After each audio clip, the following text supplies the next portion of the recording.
Hello' everyone, মই আজি লৈ আহিছোঁ এটা নতুন ৰেচিপি আৰু এইটো হৈছে ভাপত দিয়া পিঠা।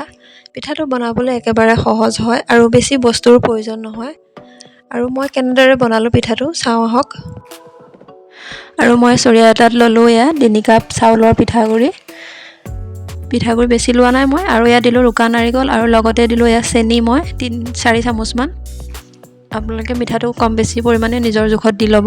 আৰু মই এতিয়া এইখিনি মিক্স কৰি ল'লোঁ গোটেইখিনি। আৰু এতিয়া মই ইয়াতে অলপমান পানী ছটিয়াই দিম। আৰু মই এয়া পিঠাগুড়িখিনি এনেদৰে সানি ল'লোঁ।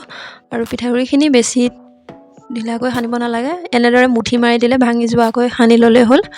আৰু বেছি পানী দিব নালাগে। আৰু মই এনেকুৱা ধৰণৰ এখন চালনী ল'লোঁ আৰু ইয়াতে মই এইখিনি পিঠাগুড়িখিনি চালি ল'ম। পিঠাগুড়িখিনি অলপ মিহি হ'লে পিঠাটো বনাবলৈ ভাল আৰু খাবলৈ ভাল হয়। আৰু মই এয়া নাৰিকলখিনি এনেদৰে দি দিলোঁ, যিহেতু চালনীখনত সৰকি নাযায়। আৰু এয়া মোৰ পিঠাগুড়ি ৰেডি হৈ গ'ল। এতিয়া মই এনেকুৱা ধৰণৰ এটা কফি কাপ ল'লোঁ, চাহ খোৱা কফি কাপ, আৰু পিছফালে এনেধৰণৰ ফুটা কৰি ল'লোঁ। আৰু এনেদৰে মই কাপটোত ভৰাই ল'লোঁ পিঠাগুড়িখিনি আৰু ওপৰৰ পৰা অলপকৈ হেঁচা দি দিলোঁ। বেছি হেঁচা দিবও নালাগে, বেছি টান হ'লে ভিতৰৰ পৰা নিসিজিবও পাৰে পিঠাটো। আৰু মই এনেদৰে আনকেইটা কাপতো ভৰাই ল'লোঁ পিঠাগুড়ি। আৰু যিহেতু মই কুকাৰত বনাম পিঠাটো, সেইবাবে মই গিলাচটো ফুটা কৰি লৈছোঁ তলফালে।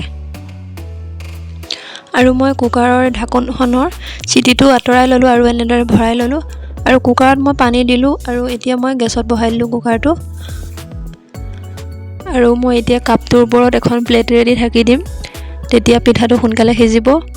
আৰু 2-3 মিনিটমানৰ বাবে উতলিব দিলেই হ'ল আৰু পিঠাটো হৈ যায়, সোনকালে হয়। এইটো পিঠাটো বনাবলৈ বেছি সময় নালাগে। আৰু মোৰ এয়া পিঠা ৰেডি হৈ গ'ল। আৰু আপোনালোকেও বনাই চাব পাৰে এনেদৰে, বেছি বস্তুৰ প্ৰয়োজন নাই, কম বস্তুৰে সহজতে বনাব পাৰি।